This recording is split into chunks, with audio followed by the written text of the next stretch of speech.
السلام علیکم. یو داسې بیماری د معاشرې تقریبا چې هر کس یې محسوس کوي او په مختلفو حالاتو کې مختلف سچویشن چې راځي موږ ته مقابله څنګه پکار ده، موږ ته هینډل کول څنګه پکار دي او داسې حالات چې کله راشي د دې نه د وتلو طریقه څه ده، منیجمنټ یې څه دی، دا خبرې به نن شریکوو. موږ چې ورته سټریس وایو، ډپریشن وایو، انزایټي وایو، سټریس باره کې به انشاءالله چې نن موږ تاسو سره په دې پروګرام کې معلومات چې کوم ضروري وي هغه به شریکوو انشاءالله. هغه چینجز کوم چې زموږ فزیکل، ایموشنل او سایکولوژیکل افیکټ زموږ په باډي کې راولي هغې ته موږ سټریس وایو. تاسو به اورېدلی وي چې خلک اکثر خفه ناست وي یا څه مشکل ورته راشي نو ډېر زیات هغې دا خبرې په زړه اخلي. مونږ ګورو او وورو کم شیزونه چې مونږ وګورو مونږ یې محسوس کوو، د چا خبره وورو، خو اکثر به تاسو کتلی وي چې مونږ ډېرې خبرې اګنور کوو. مطلب مونږ پې ځان چې دی ناغرضه کوو، هغه خبرې د وخت سره لاړې شي. خو تاسو به دا هم کتلی وي چې څه خلک وایي چې هغه خبره یې په زړه واخیسته، نو کله چې ته یو خبره په زړه واخلې نو دې ته بیا سټریس وایي او دا سټریس زموږ سره ملګری شي او څنګه چې موږ ووایو چې زموږ فزیکل مطلب بیماریانو ته خبره لاړه شي، دغه شانتې ایموشنل جذبات، غصه موږ ته بیا راځي او دغه شانتې سایکولوژیکل چې دی هغه ذهني بیماری هم پیدا کی. تاسو به کتلی وي مثال په طور باندې چې کرونا راغله، په کرونا کې د خلکو ډېر زیات کاروبارونه خراب شو. نو دې د وجې نه چې کومو خلکو همت وبیللو هغوی کارونه پرېښودل او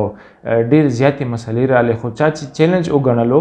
دا مسلې پرابلم ونه ګڼلو بلکې چیلنج یې واخیستلو او هغې پرمختګ وکړو، نو کرونا حالات چې ښه شو د هغې کاروبارونه بیا روان شو، هغه نارمل طرف ته رالل. نو سټریس چې دی دا زموږ د ژوند دپاره په یو نارمل حد پورې خم دی، ځکه چې تاسو به اکثر کتلی وي چې دا سوچ چې زه به کاروبار مخکې څنګه بوزم، دا هم یو ذهني دباو دی. خو څه خلک یې ایز ا چیلنج واخلي نو هغې ته تاسو به ګورئ په کاروبار له هغې پلانینګ وکړي، هغه محنت کوي، خو هغه خفګان طرف ته نه ځي بلکې هغه وایي چې انشاءالله چې زه محنت کوم نو د کار سیله به میلاویږي. سوچ یې بدل کړو. خو کله که دا موږ مسله په ذهن باندې واخلو چې دا کاروبار کې هسې نه زه تاوان ونه کړم، زه به څه کوم، دا کاروبار به مخکې څنګه ځي، او موږ د محنت او د پلانینګ نه کوو او موږ د هغې باوجود په ذهن باندې دا سوچ سوار کړو، دا نیګیټیو چې موږ به څنګه مخکې ځو، دې د وجې نه ذهني بیماری راشي. بیا تاسو به کتلی وي چې څه خلک یو ځل په کاروبار کې نقصان وکړي هغې بیا کاروبار ته نه مخامخ کېږي ځکه چې هغې اعتماد خراب شي، هغې په خپل ځان باندې بیا بروسه نه وي، هغې ذهن نیګیټیوټي طرف ته لاړ شي چې داسې نه الله دې نه کړي چې زه بیا نقصان وکړم. دغه شانتې په دې حالاتو کې که بیا موږ داسې سوچ وکړو چې کوم خلک ته 4 5 شپږو کالونه په ډېرو مسلو کې دي خو هغې همت ونه بیلي او تاسو به ګورئ چې په 100 ورځې کې هغه بیا رانیغ شي او هغه خپل کارونو طرف ته ځي، هغه سټریس چې دی هغه ختم کړي او هغه ایز ا چیلنج واخلي. یا داسې خلک په تاسو کتلی وي چې ډاکټر ورته ووایي هغې ته پته نه وي لاړ شي یا ستاسو خو شوګر دی، انتهایی په سټریس کې لاړ شي. دغه شانتې دې نه علاوه الله دې نه کړي خلک اچانک ووري چې یاره ستا خو تور زړی زیړ زړی دی. دغه شانتې د کینسر باره کې چاته معلومات نه وي هغه ته پته ولګي، نو هغه نو څه شیزونه داسې وي چې هغه ریل وي. خو بیا هم څه مریضان موږ داسې کتلي دي چې موږ ډاکومنټس وګورو هغې ته ووایو چې ډاکټر صاحب تاسو ته څه ویلي وي، ما ته پته ده چې زما کینسر دی خو هر څه د الله تعالی طرفه دي، زه ویرېږم نه. نو هغه بیا موږ ته حوصله راکوي. خو څه خلک داسې چې هغه د هیپاټایټس بي یا سی یا د ټي بي یا د نور داسې بیماری چې هغه لږې پرولانګ دي او نومونه خطرناک دي، نو هغې د وجې نه هغه همت وبیلي او هغه مزید بیمار شي، نو چې هغه د بیماری د وجې نه په کال 2 کاله کې خرابېږي، همداسې هغه شپږو 7 میاشتو ته راشي، هغه دومره سټریس واخلي، دومره دباو واخلي چې هغه بیا قبول کولی نه شي. دغه شانتې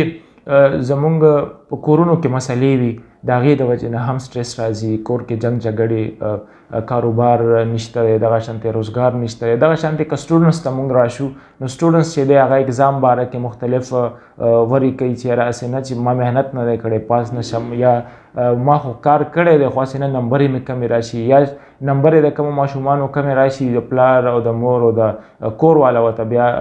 مخامخ شي چې یاره ته دومره نالایق یې، دومره کمې نمبرې دی واخیستې. دا مختلف قسمه سټریس دي چې دا زموږ په لایف کې راځي، خو دا به مونږ ختمو څنګه، د دې طریقه څه ده، د دې نقصانات څه دي او دا بیا مونږ چې څنګه وویل چې سټرس هم کله ډېر پاتې شي نو تاسو کم نقصان طرف ته تللی شئ. ستاسو ته به پته وي چې د شوګر د ټولو نه غټه وجه چې ده د نورو وجو سره یو غټه وجه دا هم ده چې کم خلک خفګان ډېر کوي هغې ته هم شوګر لګي. نو د سټرس او د خفګان دومره غټ کمپلیکیشن چې مونږ د شوګر طرف ته ځو او زمونږ ډایبټیز میلایټس چې ورته وایو هغه مونږ ته لګېدی شي. دې نه علاوه زمونږ بي پي بلډ پریشر های کیدی شي. دغه شانتې مونږ ته به غوسه راځي زمونږ په کار کې یا د خلکو سره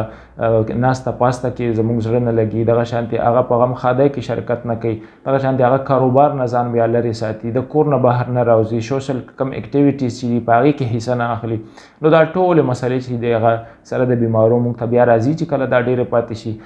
د دې نه د وتو طریقه دا ده چې یو خو د ټولو نه غټه خبره چې ذهن چینج کول دي. که دا مسلې مونږ ته راغلې او مونږ دا پرابلم ګڼو بیا خو به مونږ ته دا ټینشن نه کوي. مونږ ته به ډپریشن کې ځو انزایټي کې به ځو. خو که دا مسلې مونږ ایز ا چیلنج واخیستې تاسو که ګورئ چې کله څوک ایکسرسایز کوي جیم ته ځي نو هغه اول کیلو وزن اوچتوي بیا 2 کیلو شي بیا 15 ته شي بیا 10 ته شي. د هغې سره د هغې مسل جوړیږي. خو که عمده وزن مونږ په لاسونو باندې همداسې څوک کیږي بغیر ترتیبه نو مونږ به څه کوو هغه وزن سره به مونږ لاندې راځو او مونږ به غورځېږو. نو کله چې مونږ ایز ا چیلنج شو نو هغه مسله به هم حل کیږي او مونږ به پرمختګ هم کوو. مونږ به ذهن او باډي او سوشل چې کوم زمونږ یا اکنامیکلی زمونږ کوم پوزیشن دی هغه به ښه کیږي. خو که دغه مونږ په جلا فریاد او په غم او په غوسه کې تېرول غواړو نو دا به مونږ څه کوو زمونږ ذهن به هم خرابېږي زمونږ صحت به هم خرابېږي او زمونږ دنیاوي چې کوم مالی حیثیت دی هغه به هم راغورځېږي ځکه چې په دې باندې به اثر انداز کیږي. دغه شانتې سټوډنټ لایف کې که څوک دغه مسلو ته کینی او بالکل په دې ته دا وایي چې یاره د دې نه د وتو طریقه خو نشته دی زما سبق نه زده کیږي دغه شانتې ماته یادېږي نه میموري مې کمه ده. د هغې وجه دا وي چې د بل کس په نیمه ګنټه کې زده کیږي نو ستا به په ګنټه کې زده کیږي. نو بار ویلو سره پریکټس سره انسان چې دی هغه ښه کیږي ذهن هم ښه کیږي او څومره چې ذهن زیات استعمالو دومره تیزیږي. نو دې د وجې نه چې دی زموږ په ژوند کې بیا خوشحالي راځي زموږ په ژوند کې راحت راځي ځکه چې موږ محنت کوو پلانینګ کوو خواري کوو اعتماد چې دی او توکل چې دی هغه په الله تعالی کوو. ډېرې خبرې داسې دي چې هغې زموږ په ژوند کې یو خاص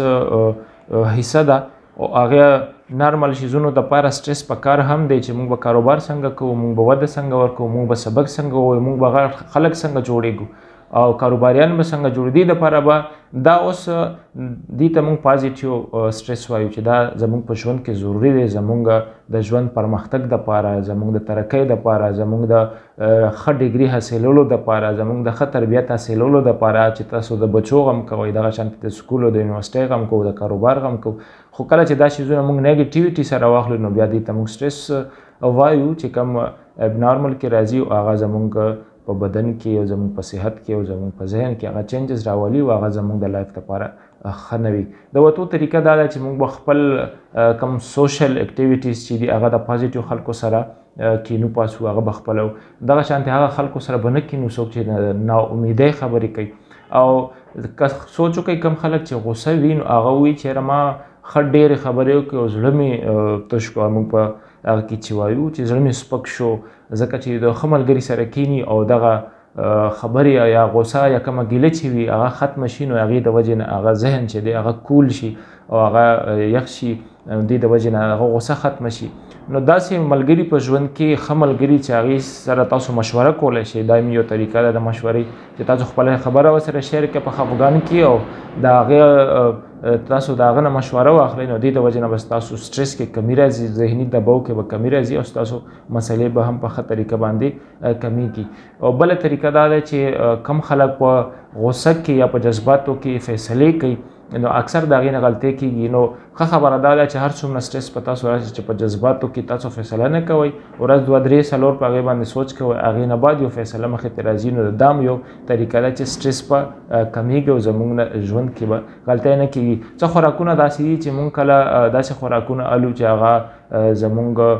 لکه غوښې ډېرې زیاتې شي اویلي خوراکونه شو دغه شانتې دا نور شو چې زموږ قبض راولي زموږ په معده بوج راولي نو هغې سره هم زموږ ذهني کیفیت باندې بوج راځي. څه نشې داسې دي چې هغې سره هم دغه شیزونه کیږي نو موږ چې څومره کوشش کولی شو ساده خوراکونه دغه شانتې چې هلقدمۍ سره د اکسرسایز سره زموږ په ذهن باندې دباو کمیږي زموږ ذهن ښه کیږي څه کارونه داسې دي چې هغې کې زموږ په بدن کې په هغې کولو سره زموږ په بدن کې کم چې هیپي هارمونز ورته موږ وایو هغه ریلیز کیږي او هغې د وجې نه بیا موږ ته خوشحالي میلاویږي هغه دا دي چې لکه ته اکسرسایز کول د چا سره هیلپ کول چا ته خیرات صدقات زکات ورکول نو دې ټولو شیزونو سره چې دي هغه زموږ په بدن کې داسې هارمونز دي چې هغه سټیمولیټ شي او هغه موږ ته خوشحالي میلاویږي د وتو طریقه چې څنګه موږ درته ووي خپل ماحول به بدلو خپل د روټین خیال به ساتو کم خلک چې ناوخته وده کیږي ناوخته پاڅي د هغې سره هم دا مسلې وي کم خلک چې بالکل سوشل اکټیویټیز نه کوي هغې سره هم دا سټرس او دا مسلې راځي نو موږ به خپل ماحول چې دی هغه ښه کوو او په غم ښادۍ او سوشل اکټیویټیز کې به هم حصه الو اکثر به تاسو داسې کسان کتلي وي چې هغې راشي هغې اکثر ملګرو ته ټایم ورکوي ناست وي خاندي خوشحالېږي نو هغې باندې چې داسې په دې خلکو باندې چې داسې حالات راشي نو تاسو به کتلي وي هغه ګبرو کېږي نه هغه غلطې فیصلې نه کوي زر په جذباتو کې نه راځي دې د وجې نه چې هغه ذهني طور باندې د مخکې نه سټرانګ وي او هغه که دا خبرې په یو کس باندې راشي هغه جاړي هغه کور نه راوځي هغه حوصله بیلي خو یو بل کس د دې په مقابله کې هغه ته نصیحت کوي چې دا دومره غټه خبره خو نه ده چې څومره تا په زړه باندې اخیستې ده دا دواړه انسانان دي خو ذهني چې کوم کیفیت دی هغه د دواړو بدل دی ځکه چې یو حوصله ورکوي یو بل چې دی همت بیللی دی نو موږ چې کله خپل همت حوصله زیاته کړو نو بیا به زموږ په ذهن باندې د سټرس هغه شانتې دباو نه راځي څنګه چې په کمزورو خلکو باندې راځي هیله لرم چې ستاسو په ژوند کې به دا خبرې پازیټیویټي راولي او داسې مسلې چې کومې تاسو ته په ژوند کې را روانې دي انشاءالله چې تاسو به په پازیټیو طریقه باندې هینډل کوئ او همت به کوئ او موږ به انشاءالله چې د مخکې پرمختګ دپاره کوششونه کوو انشاءالله چې ژوند به هم کامیاب وي او خوشحاله به وي